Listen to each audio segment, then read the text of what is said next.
everybody, it's Dr. Sam, and I'd like to welcome you to my EyeClarity podcast. So before we get to today's show, I want to give you some ways to contact me. You can send me your questions at hello@drsamberne.com, or you can text them to me at 1-844-932-1291. I want to let you know about my new membership program. This is an exclusive membership where you get access to my content and resources, new information, articles, videos, webinars, even a live Q&A where I will answer your questions. So you'll be able to access valuable information to empower you to make informed decisions about your vision and your health. I'll be offering personalized support and coaching, giving you recommendations, helping you with goal setting, accountability, so you can achieve your goals. This is a convenient way for you to access me 24/7 without paying for appointments or going to your doctor every week. So I'm so excited about this. I hope you can join me. And by the way, if you do join, you'll get access to my advanced workshops in aromatherapy, color and light therapy, nutrition, and physical vision therapy. So to sign up, go to my website, www.drsamberne.com. Now to today's show.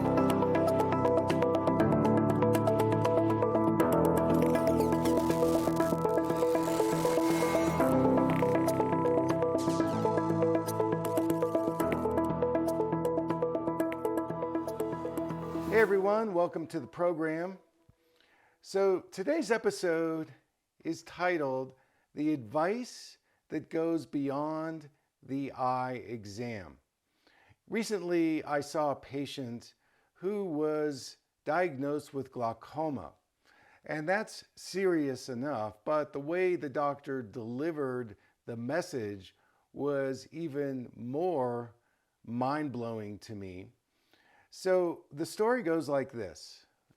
Somebody called us and said, I want a second opinion, and we had some space. So she came into the office here, and I asked her, why she came, and she said that she had had a conversation at the end of her last eye exam where the doctor said, and oh, by the way, you're diagnosed with glaucoma, and it's early stages, but you're probably going to go blind, and I'm going to go on to my next patient. So she sat there. She was very upset. She was devastated, and there was absolutely no emotional support or anything beyond, here's the diagnosis and goodbye. And this happens more frequently than not. And speaking from somebody who used to be in a busy private practice, and you start seeing lots of people, you get kind of dumbed down, where everybody looks like they're the same, and you've delivered the message thousands of times, and it's like, ho hum, you've got this diagnosis and you're going to go blind. So we sat there for a few minutes, and she processed a little bit. Definitely she was traumatized. And as we went through the records, it became clear to me that she was more of a glaucoma suspect than she had full-blown glaucoma. And there are three main ways that you diagnose glaucoma. The first is obviously the eye pressure, and that's an important test. The second is the health of the optic nerve. And the third is the visual fields testing. And I had the good fortune when I was in my training that I studied with some ophthalmologists who were specialists in the area of glaucoma, and I would shadow them. And it was very interesting for me at that time because they weren't sure when they saw certain patients whether they had glaucoma or not. And it became kind of a detective story where they had to do a number of tests multiple times before they could make a definitive diagnosis. Now, not to minimize glaucoma, because it is a very serious disease, and it's also a silent disease. We don't really know that we have it until we start losing our peripheral vision. Now, in most types of glaucoma, especially open-angle glaucoma, there's no eye sensation like we have eye pain or eye inflammation or things like that. Now, in narrow-angle glaucoma, different story. You can certainly experience pain. But in regular open-angle glaucoma, it's pretty quiet. And this is why it's important, especially if there's a genetic predisposition, that you get your pressures checked regularly, you get an optic nerve analysis, maybe through an OCT, and also do a visual fields test. So you monitor those things. But the bottom line is that glaucoma is pretty hard to diagnose. And in this particular case, it was pretty sketchy because we went back and looked at some of her earlier photographs and her eye exam records, and her eye pressures were normal. The optic nerves looked the same, they hadn't changed, and the visual fields were normal as well. And this is where I bring in another very important point that is completely missed by most of the eye care field. And that is how we use our eyes affects the anatomy and the physiology. So let me explain in this case. This person does very fine work as hair removal, and it's a very stressful job visually. And you usually use some kind of a magnification loop. Anyways, it's a very intense visual demand. And she was also wearing trifocals, now not transition progressive lenses, but straight line bifocals. And when I tested to see how well the two eyes work together, on a functional level, the left eye was shutting off. The brain was shutting off the left eye. And this is important to note that we can do all the eye health tests, we can check the eye chart readings, but if we are not testing how well the two eyes are working together, we call this binocular vision, then we're missing a very big point in the brain's relationship to vision. Remember I said in a few podcasts ago that eyesight is glasses, reading the eye chart is glasses, and vision is brain. And we can do a great eyesight exam, but if we don't do a vision exam where we're checking to see how the eye-brain connection is, then we're missing out. And in this particular case, a lot of the symptoms of the visual stress, visual deterioration, eye pain in the right eye was due mostly to how she was using both eyes together. When I showed her our binocular vision test, basically the left side of the image, the left eye seeing that, was blanking out. It was coming and going, coming and going. And this really surprised her. It freaked her out. It was an epiphany. We explained exactly what was going on. And in the end, this was a major breakthrough for her to understand that on a functional level, her left eye and her right eye were not working together. And in fact, the right eye was doing most of the work.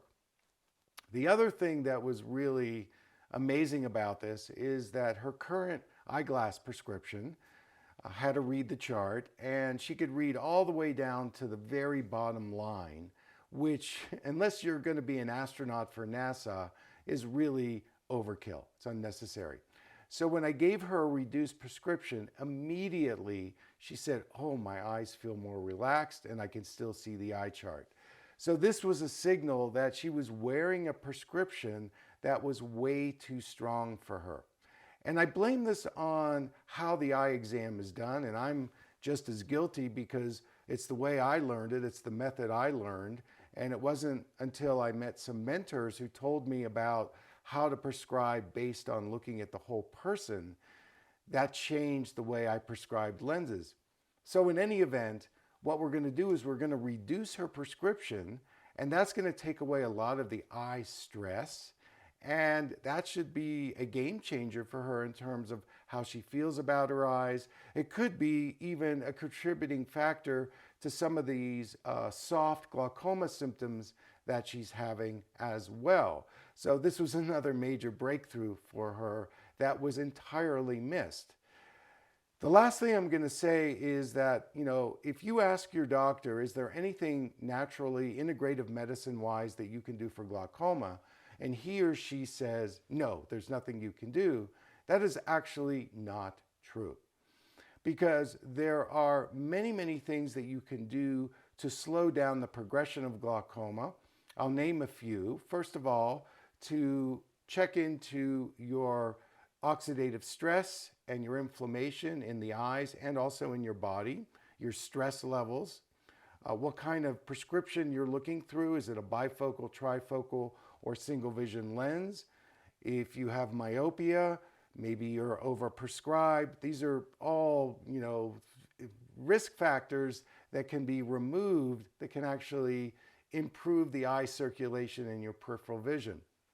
In addition, making sure you're hydrating your eyes with natural eye drops, also feeding your eyes with all those great antioxidants that I talk about, especially lutein, zeaxanthin, astaxanthin, vitamin A. And then in terms of optic nerve health, making sure you're getting enough healthy fats and oils, omega-3, ginkgo, bilberry, taurine, just to name a few that are really important for optic nerve health. And if you do have a pressure problem, there is an herb out there called coleus, C-O-L-E-U-S, which you could look up. And there have been small studies done to say that when you take this herb, it actually reduces your eye pressure. Jumping on a mini trampoline has been shown to bring eye pressure down. Getting craniosacral therapy changes the relationship of the cerebrospinal fluid into the eye. That can lower the pressure. Even meditation. I've done a video blog, you can Google it, where I talk about how meditation actually can bring down your eye pressure. So there's lots of things that you can do. It is a serious condition. It's very important that you track it. But the eye drops and the eye surgery are the court of last resort. And make sure that if you're going to somebody, they have a deep experience on recognizing what is glaucoma and can they definitively diagnose it. And also the delivery and how they give it to you is in such a way that they're not just going to walk out of the room like this doctor did. And, maybe he was having a bad day, or again, he was burned out, who knows. But the thing is this is collateral damage with this person. This is happening all the time in eye care practices. And I think that if you're delivering some very serious news, you want to at least hang out so that the person has some time to process it, at least to some degree. Okay, well, that's my lesson for today. That's our show for today. Again, I want to thank you for your support. Thanks for tuning in. And until next time, take care.